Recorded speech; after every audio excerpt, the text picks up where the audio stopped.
নিরুপায় হয়ে একটা বাড়িতে আশ্রয় নিয়েছেন, বাঁচার উপায় নেই। ওনার দেহরক্ষীরা বাধ্য হয়েছে গুলি করতে, সেই গুলিতে দুজন মারা গেছে। দুঃখজনক। বোমা বানাতে গিয়ে বামপন্থীদের আক্রমণ করবে বলে সেই ঘটনায় যেখানটায় বোমা রাখা ছিল সেখানটাই উনি মারা গেছেন। জাঙ্গালিয়াতে বাড়ি ছিল। ডিএনএগতভাবে, রাজনৈতিক ডিএনএগতভাবে এরাই কিন্তু আজকের দিনে বিজেপি। রাত্রির বেলায় সুনাগরিক বৃন্দের নামে বিশাল করে বকলমে শাসক দল লাগিয়েছে। হাসান হোসেন 2 ভাই খুন হয়েছে। বিশাল করে একটাই জায়গার নাম হাসান হোসেন পাড়া, কাঠালিয়া বাড়ি, দুর্গানগরের কাছে। হাসান হোসেন কারা তারা, ইতিহাস তাদের জানা নেই। সেই যে 680 সালে আমরা ইরাকের কারবালা যুদ্ধে মুসলিম ধর্মাবলম্বীরা যে উৎসব পালন করে মহরমের নামে, অপরাধীরা নির্দিষ্ট রাজনৈতিক দলের, শাসক দলের উচ্চ নেতৃত্বের সঙ্গে একই সঙ্গে উঠা বসা, যে আজকের দিনে বিশালগড় তার সুনামের দিক থেকে অনেকটাই নিচে নেমে গেছে। দিনে দুপুরবেলা রাজনৈতিক যেই সন্ত্রাস এবং ডাকাতি হয়েছে 17ই জুন, আমাদের পার্টি অফিসে যারা আক্রমণ করেছে, বাইক ভাঙচুর করেছে 17-18টা।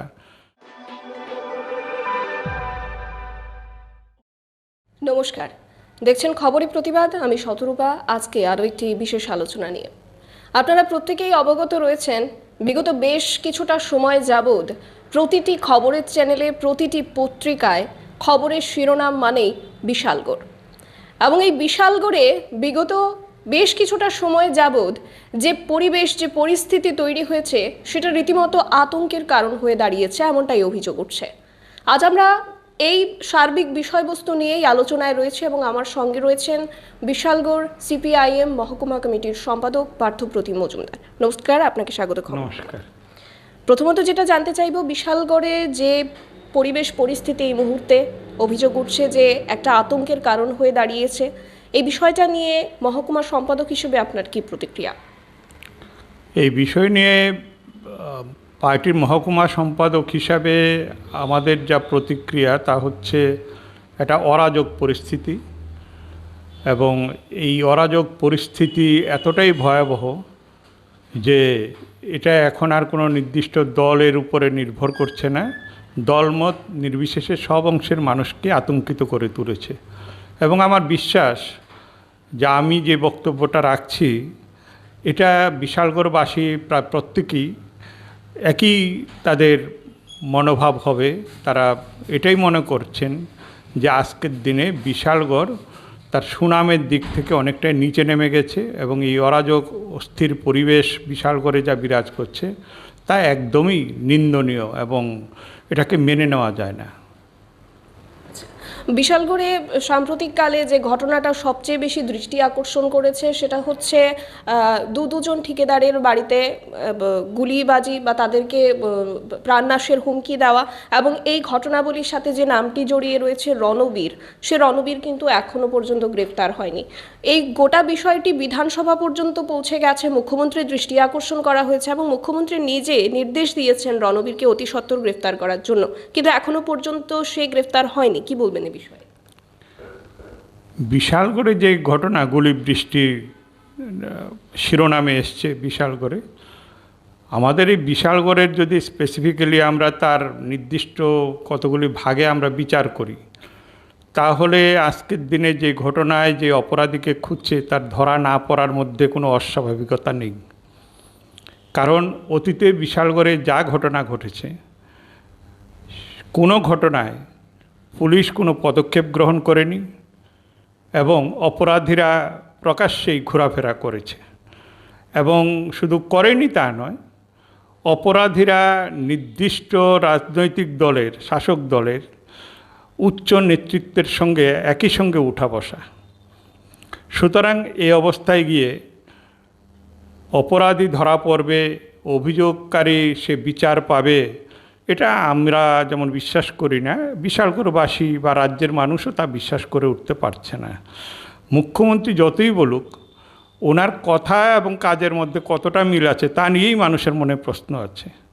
কারণ উনি অপরাধী গ্রেপ্তারের ক্ষেত্রে 0 টলারেন্সের বাণী শুনিয়েছেন, উনি আইনের শাসনের কথা শুনিয়েছেন। এর আগেও একটা ইন্টারভিউতে আমি বলেছিলাম যদি এতই আইনের শাসন হবে, যদি একটা নির্দিষ্টভাবে ধরি এই বিশালগড় থানার 200 মিটারের মধ্যে ঘটে যাওয়া দিনে দুপুরবেলা রাজনৈতিক যে সন্ত্রাস এবং ডাকাতি হয়েছে 17ই জুন, আমাদের পার্টি অফিসে যারা আক্রমণ করেছে, বাইক ভাঙচুর করেছে 17-18টা, একজন আসামিও তো গ্রেপ্তার হলো না। তাহলে মুখ্যমন্ত্রীর আইনের শাসন কোথায়? আমাদের চরিলামে প্রকাশ্য দিনের বেলায় পুলিশের উপস্থিতিতে পিটিয়ে খুন করা হয়েছে শহীদ মিয়াকে, একজন আসামি গ্রেপ্তার হলো না। তাহলে এই ঘটনাগুলি প্রমাণ করে যে আগামী দিনেও কোনো ঘটনা ঘটলে পুলিশই কোনো পদক্ষেপ হবে না এবং আইনের শাসনে তারা আসবে না। এবং মুখ্যমন্ত্রী যতই বলুক, মুখ্যমন্ত্রী, আমার ব্যক্তিগতভাবে মনে হয় মুখ্যমন্ত্রী এসব কথার মধ্য দিয়ে উনি নিজেকেই ছোট করছেন, কারণ ওনার কথার আর কোনো দাম থাকছে না পাবলিকের কাছে। আচ্ছা, তো আপনারা বরাবরই অভিযোগ করছেন যে বিজেপি আমলে সন্ত্রাস হচ্ছে, সন্ত্রাস বাড়ছে। সে জায়গায় বিজেপি বরাবরের মতো অভিযোগ করছে যে সিপিআইএম আমলে কিন্তু সন্ত্রাসের মাত্রাটা আরও বেশি ছিল, সেই তুলনায় এখন কিছুই হয় না। এই বক্তব্যের পরিপ্রেক্ষিতে আপনার কি প্রতিক্রিয়া? একটা সময় সিপিএমের আমল, কংগ্রেসের আমল নেই, সব সময়ই কিছু না কিছু ঘটনা ঘটে, এটা অস্বীকার করার মতো উপায় নেই। প্রশ্ন হচ্ছে একটা রাজনৈতিক দল এগুলিকে প্রমোট করে কিনা।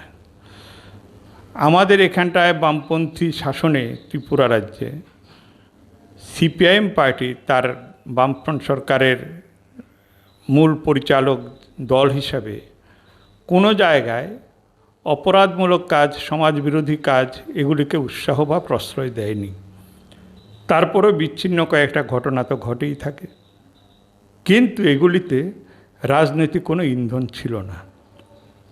যা আমরা দেখছি এখন সেটা হচ্ছে বিজেপি শাসনে বা আগের কংগ্রেস শাসনও রাজনৈতিকভাবে বিভিন্ন ধরনের অসামাজিক কাজ ঘটেছে, অন্যায় কাজ হয়েছে, যেটা গুণগত পার্থক্য। আগে কখনো বাড়ি ঘরে হামলা, লুট, ডাকাতি, তোল্লাবাজি একবারে সরকারি পাইকারি হারে, জায়গা কেনা বেচা থেকে শুরু করে নেশার বাণিজ্য, ওয়াগনার করে নেশা সামগ্রী আসা রেলে করে, বা প্রকাশ্যে গ্যাংওয়ার বিভিন্ন ঘটনায় যুক্ত হওয়া পড়া এবং পুলিশের অফিসের সামনেই এই ঘটনাগুলি ঘটে, মাল নিয়ে যাচ্ছে, মাল উঠিয়ে দিচ্ছে, এগুলি হচ্ছে। এই ধরনের অরাজক পরিস্থিতি কোনো কালে ছিল না, এটা কোনো সরকারের সময় ছিল না, এটা নূতন আমদানি হয়েছে বিজেপির আমলে।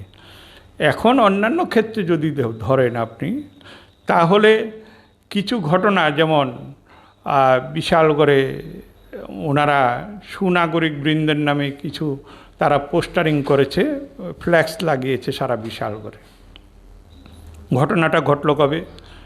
26 তারিখ সিপিআইএম পার্টির পক্ষ থেকে এসডিপি অফিসের সামনে একটা বিক্ষোভ আয়োজন করা হয়। পুলিশ তার কোনো ভূমিকা নেই আসামি ধরার ক্ষেত্রে, এখনও অধরা। সেই পরিপ্রেক্ষিতে বা অতীতের ঘটনাবলী মাথায় রেখে আমরা মনে করেছি যে পুলিশের এখন সে পুতুলের সমান।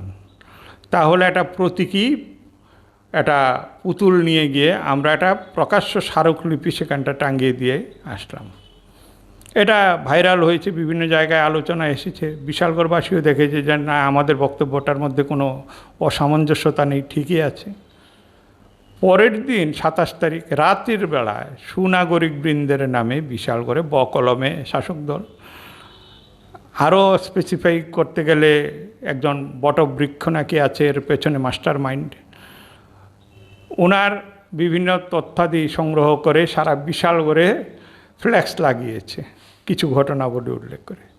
দেখা গেছে সেই ফ্ল্যাক্সের মধ্যে 680 সালে যে ইরাকের কারবালায় যে যুদ্ধ হয়েছিল সেখানটায় যে হাসান হোসেন মারা গেছেন তাদের নামও বিশালগড়ের এই লিস্টের মধ্যে নাম আছে। তাড়াহুড়ো করতে গিয়ে হয়তো মিথ্যে কথা বানিয়ে বলতে গিয়ে এই ধরনের ঘটনা ঘটে। প্রভুরামপুরে ইব্রাহিম মিয়া মারা গেছেন বলেছেন, কে ইব্রাহিম মিয়া মানুষ কেউ জানে না। মাখনলাল মারা গেছেন বলে দিচ্ছে, মাখনলাল কে কেউ জানে না। হ্যাঁ, কিছু ঘটনা তো আছে, কিছু ঘটনা ঘটেছে। এখানটায় গৌতম দত্ত খুন হয়েছে, অস্বীকার করার উপায় নেই। এখানটা পরিমল শাহ খুন হয়েছে, অস্বীকার করার উপায় নেই। আমরা আমাদের অভিজ্ঞতায় বারে বারে এটা বলার চেষ্টা করেছি যে কোনো খুন বা হত্যা তা সুখের নয়, শোকের হয়। এবং আমাদের রাজনৈতিক দায়িত্ব হচ্ছে এই জিনিস যাতে বন্ধ হয়। এটা কোন সরকার, কোন দল, এটা না বিচার করে এই জিনিসকে কেউ সমর্থন করতে পারে না। একজন মানবিক গুণসম্পন্ন কোনো মানুষ বা কোনো দল এটাকে সমর্থন করতে পারে না। এখন এই যে বিশালগড়ে ধরেন তারা যেই অতীত ইতিহাসকে টানতে গেল, এই অতীত ইতিহাসকে টানতে গিয়ে অনেক কিছু লিখেছে। এর মধ্যে কয়েকটা যদি আপনি ধরেন, যে দিলীপ দাস, শুক্লাল দাস মারা গেছে, বিশালগড়ে খুন করেছে সিপিএম খুন করেনি। ভানুলাল সাহা তৎকালীন সময়ের বিধায়ক, উনি নেহালচন্দ্রনগরে একটা কর্মসূচিতে গেছেন। সেই কর্মসূচিতে ওনার উপরে প্রাণঘাতী আক্রমণ হয়েছে খুন করার উদ্দেশ্যে। নিরুপায় হয়ে একটা বাড়িতে আশ্রয় নিয়েছেন, বাঁচার উপায় নেই। ওনার দেহরক্ষীরা বাধ্য হয়েছে গুলি করতে, সেই গুলিতে দুজন মারা গেছে, দুঃখজনক। কিন্তু এটা সিপিএমের কোনো কর্মী তাদেরকে খুন করেনি। পরবর্তী সময়ে কেস হয়েছে, মামলা হয়েছে।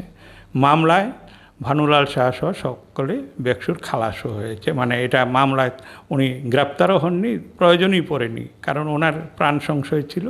এই ধরনের ঘটনা ধরেন আমাদের এখানটায় রবীন্দ্র কি বলে রঞ্জিত দাস মারা গেছেন চন্দ্রনগরে, তার ফ্ল্যাক্সে উল্লেখ আছে। রঞ্জিত দাস যিনি মারা গেছেন, ওনার পরিবার পরিজন সবাই হচ্ছে সিপিএম। এলাকাগতভাবে সামাজিক একটা রেষারেষির কারণে উনি মারা গেছেন। ওনার পরিবারের কেউ সিপিএমের বিরুদ্ধে আঙুল তোলেনি, বরং ওনার যত নিকটাত্মীয় আছে সবাই এখনও বামপন্থী। টাঙিয়ে দিল রঞ্জিত দাসকে সিপিএমের আমলে খুন হয়েছে। তাহলে সিপিএম খুন করেছে? এটা খুন করেনি। তেমনিভাবে এখানটায় ধরেন তারা লাগিয়েছে পবিত্র দাস। পবিত্র দাসকে একজন মৎস্যজীবী, নেশাগ্রস্ত অবস্থায় থাকতেন, প্রায় সময় বাড়িতেই মারা গেছেন। ওনার পরিবার ওনাকে খুন করেছে বলে কোনো আদালতে মামলা করেনি, থানায় মামলা করেনি। স্বাভাবিক মৃত্যু হয়েছে, নেশাগ্রস্ত থাকতেন, সেই হিসাবে মারা গেছে। চন্দ্রনগরবাসী সবাই জানেন। টাঙিয়ে দিয়েছে কি সিপিএমের আমলে সন্ত্রাস, পবিত্র দাস খুন হয়েছে। আপনি ধরেন এর বাইরে যদি এসে ধরেন, আপনি এখানটায় লাগিয়েছে হাসান হোসেন, দুই ভাই খুন হয়েছে। বিশালগড়ে একটাই জায়গার নাম হাসান হোসেন পাড়া, কাঠালিয়া বাড়ি, দুর্গানগরের কাছে। হাসান হোসেন কারা তারা, ইতিহাস তাদের জানা নেই। সেই যে 680 সালে আমরা ইরাকের কারবালা যুদ্ধে মুসলিম ধর্মাবলম্বীরা যে উৎসব পালন করে মহরমের নামে, সেই হাসান হোসেনের নামেই পাড়ার নাম হচ্ছে হাসান হোসেন। এখানে কেউ হাসান হোসেন খুন হয়নি, কিন্তু টাঙিয়ে দিল কি হাসান হোসেন দুই ভাই খুন করে ফেলেছে সিপিএম। তাহলে 680 সালে ত্রিপুরা থেকে গিয়ে কারবালা থেকে ধরে এনে দুর্গানগরে তাদেরকে খুন করেছে সিপিএম, মানতে হবে। এই ধরনের যা ঘটনা ঘটেছে, ধরেন উল্লেখ করেছে রসরাজ ভট্টাচার্য। রসরাজ ভট্টাচার্য কে? বিশালগড়ের মানুষ সবাই জানে। বোমা বানাতে গিয়ে বামপন্থীদের আক্রমণ করবে বলে সেই ঘটনায় যেখানটায় বোমা রাখা ছিল সেখানটাই উনি মারা গেছেন, জাঙ্গালিয়াতে বাড়ি ছিল। ডিএনএগতভাবে, রাজনৈতিক ডিএনএগতভাবে এরাই কিন্তু আজকের দিনে বিজেপি। যারা এই সন্ত্রাসের কাহিনীগুলি রচনা করতে চায় বা অতীতে যাদের সন্ত্রাসের সঙ্গে পরিচিতি, ডিএনএগতভাবে তারা ওই জায়গা থেকে এসছে। এখনও তারা বিভিন্ন নাম বদল করতে পারে, বর্ণচোরার মতো, কখনো কংগ্রেস, কখনো তৃণমূল কংগ্রেস, কখনো বিজেপি, এই নাম বদল করতে পারে। কিন্তু ডিএনএ যদি ধরেন আপনি, এই যে সন্ত্রাসের যারা দিনলিপি রচনা করলো সারা বিশালগড় সহ রাজ্যে, এটার সঙ্গে ঘুরে ফিরে দেখবেন সূত্রতা যদি আপনি বের করেন, তাহলে আজকের দিনে যারা বিজেপি সেই সময় তারা কংগ্রেস। আচ্ছা, তারা তো একটা তালিকা প্রকাশ করেছে, আপনি সেটার পরিপ্রেক্ষিতে উত্তরও দিচ্ছেন। আপনাদের কাছে কি এরকম কোনো তালিকা রয়েছে যেটা এটা দর্শায় যে বিজেপির আমলে বা কংগ্রেস আমলে সন্ত্রাস মাত্রাতিরিক্ত হয়েছে এবং তাতে অনেকের নিহত হয়েছেন? সেরকম কোনো তালিকা আপনাদের কাছে আছে? আমাদের সময়ে তো আমাদের লোকই বেশি খুন হয়েছে, আমাদের সময়ে আমাদের লোক বেশি খুন হয়েছে। আমরা লক্ষ্মীবিলের কার্তিক পাল বলেন, গৌতম দত্ত বলেন, ফুরকান মিয়া প্রভুরামপুরের বলেন, ফুরকান কাজী চন্দ্রনগরের বলেন, আমাদের এখানটায় আছে এই কি বলে আমাদের এখানে খুরশেদ আলম নবীনগর কদমতলী 1983 সালে সেখানটায় খুন করে সমাজবিরোধীরা, মানে প্রতিক্রিয়াশীল শক্তি। মফিজ মিয়া এই দুর্গানগরে সামান্য রিক্সা চালক, গরিব মানুষ, তাকে খুন করা হয়েছিল এই ভোট কেন্দ্রে ভোট দিতে যাওয়ার সময়। আমাদের এই গৌতমনগরে মদন দাস আমাদের পার্টি অফিসের কর্মী ছিল, তাকে পিটিয়ে খুন করেছে 2019 সালে। 2022 সালে খুন করেছে চুরিলামে শহীদ মিয়াকে। যদি ধরেন রাজনৈতিক সন্ত্রাসের বলি সিপিআইএম পার্টির কর্মীরা, সমর্থকরা, নেতৃত্বরা, অথচ তারা বলার চেষ্টা করছে যে সিপিএমের আমলে সন্ত্রাস বেশি। সিপিএম যদি তারা যে হিসাব টানলো এই তালিকার মধ্য দিয়ে, আপনি তাহলে 680 সাল থেকে ধরে 2026 পর্যন্ত তাদের হিসাবে আসে, যেহেতু হাসান হোসেনকে তারা উল্লেখ করেছে, তাহলে এত দীর্ঘকালীন সময়ে যে খুনের বা সন্ত্রাসের তালিকা তারা টাঙিয়ে দিল বিজেপি বকলমে সুনাগরিক বৃন্দ, তাহলে রাতের অন্ধকারে টাঙাতে হলো কেন?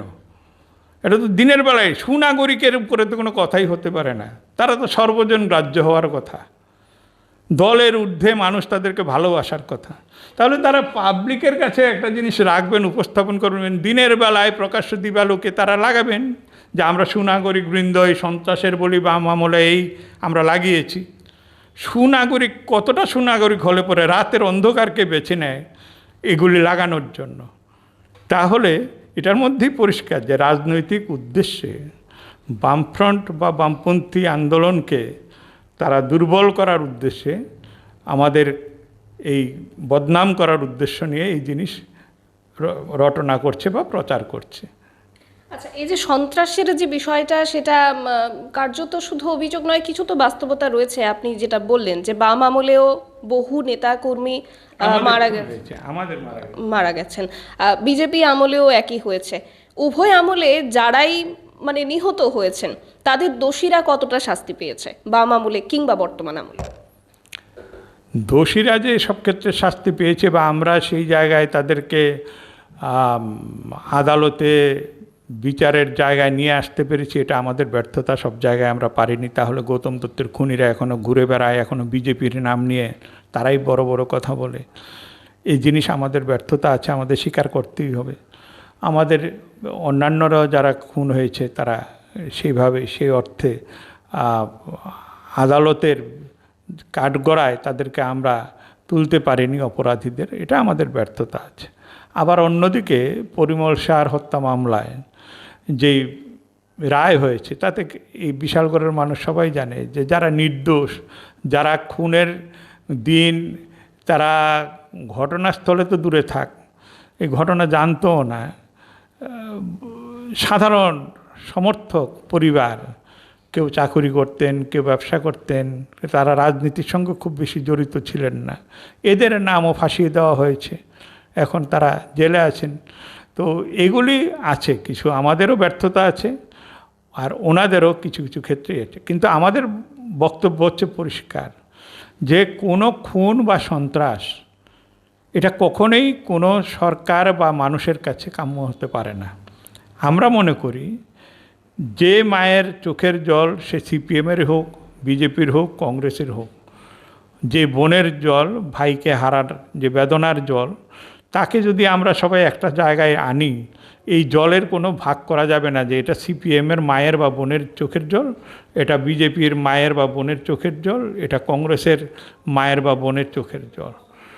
স্বজন হারার যে বেদনা, এই বেদনার যে অশ্রু, এটা কোনো ভাগ হয় না। সেই কারণেই আমরা আবেদন করি সবসময় যে শান্তি চাই, এবং বামফ্রন্টের সময় এটাই ছিল, শান্তি, সম্প্রীতি, উন্নয়ন।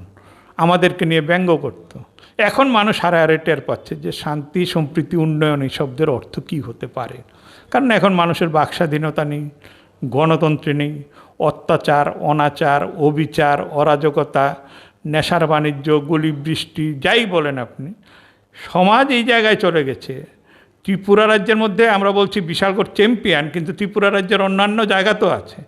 বিশালগড় চ্যাম্পিয়ন এই জায়গায় যাওয়ার পেছনে প্রশাসনের নিষ্ক্রিয়তা আছে, দলীয় সমর্থন আছে এবং দলীয় নেতাদের প্রশ্রয় আছে।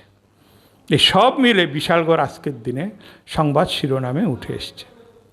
এই যে বিশালগড়ের বর্তমান পরিস্থিতি, একটা মানে ব্যতিক্রমী পরিস্থিতি, একটা আতঙ্কের পরিবেশ, যেটা অভিযোগ উঠছে বারবার, এবং বেশ কিছু ঘটনাবলী বিগত কয়েকদিনে কিন্তু সেটা কার্যত প্রমাণও করছে। এই জায়গায় দাঁড়িয়ে পুলিশ প্রশাসনের ভূমিকা নিয়ে আপনার কি প্রতিক্রিয়া বা আপনার কি বার্তা থাকবে বিশালগড়ের শান্তিপ্রিয় মানুষের প্রতি? এটাই আজকের দিনে আমাদের শেষ প্রশ্ন থাকবে, যদি বলেন। পুলিশ প্রশাসনের কাছে তো একজন নাগরিক হিসাবে দলের ঊর্ধ্বে উঠে আমাদের আবেদন থাকবে যে মানুষকে শান্তিতে বাঁচতে দিন, মানুষের অধিকারগুলি ফিরিয়ে দেওয়ার জন্য আরক্ষা দপ্তর ভূমিকা গ্রহণ করুক এবং এই অরাজকতা বন্ধে দলের ঊর্ধ্বে উঠে দল নিরপেক্ষভাবে পুলিশের ভূমিকা আমরা দাবি করি। কোনো রাজনৈতিক দলীয় সংকীর্ণতায় না ভুগে পুলিশ যাতে মানুষের প্রকৃত বন্ধু হয়ে উঠে, মানুষকে সাহায্য করে তার বেঁচে থাকার ক্ষেত্রে, তার শান্তিতে বসবাস করার ক্ষেত্রে, তার অধিকার ভোগ করার ক্ষেত্রে পুলিশের দায়িত্ব, সেই দায়িত্বটাকেই আমরা গ্রহণ করতে বলবো, তার ঊর্ধ্বের সম্মানকে রক্ষা করতে বলবো। আর সরকারের কাছে আমাদের দাবি থাকবে যে সরকার গঠন হওয়ার পর সরকার হচ্ছে সবার, এই ভূমিকাটাই যাতে সরকার নিজেকে প্রতিষ্ঠিত করে, তাহলেই অনেকটা জায়গায় আমরা সাধারণ স্বাভাবিক পরিবেশ ফিরিয়ে আনতে সক্ষম হতে পারি। আর যদি সংকীর্ণতায় ভুগে সরকার যদি তার দলীয় সিম্বল থেকে বেরিয়ে আসতে না পারে, তাহলে রাজ্যের মানুষের সঙ্গে বিশালগড়ের মানুষও ভুগবে, রাজ্যের মানুষেরা শান্তি ফিরে আসবে না, এটাই হবে। এবং এটার জন্য নিজেদের মধ্যেও কিন্তু সংঘাত হচ্ছে। বিজেপি তার নিজের দলের মধ্যেও সংঘাত হচ্ছে, তার শরিক দলের সঙ্গে তার সংঘাত হচ্ছে, তার বিরোধীদেরকে সে সেই জায়গায় নিজেদের অস্তিত্বকে টিকিয়ে রাখার জন্য বিরোধীদের উপরে আক্রমণ করছে। তো সব কিছু মিলে সার্বিক ফলাফল হচ্ছে রাজ্যের মানুষ শান্তিতে নেই, সেই শান্তি আমরা ফিরিয়ে আনতে চাই এবং সরকারকে সহযোগিতা করতে আবেদন করব। আমরা এতক্ষণ আলোচনা করছিলাম বিশালগড়ের সার্বিক পরিস্থিতি নিয়ে, এবং বিশালগড়ে যে বিভিন্ন ফ্ল্যাক্স, পোস্টারিং, হোর্ডিং লাগিয়ে যে প্রচারগুলো করা হচ্ছে, যে অভিযোগগুলো তোলা হচ্ছে, সেগুলি কতটা সত্য এবং তার পেছনে কি কি সত্য আরও লুকিয়ে যাওয়ারও চেষ্টা করা হচ্ছে, সেই সার্বিক বিষয়টা নিয়েই সিপিআইএমের যিনি মহকুমার সম্পাদক, ওনার সাথে আমাদের এই আলোচনা ছিল আজকে। আপনাদের কোনো প্রশ্ন থাকলে অবশ্যই লিখে জানাবেন এবং অন্যান্য গুরুত্বপূর্ণ আপডেটসগুলো অবশ্যই দেখার জন্য চোখ রাখবেন খবরের প্রতিবাদে। নমস্কার।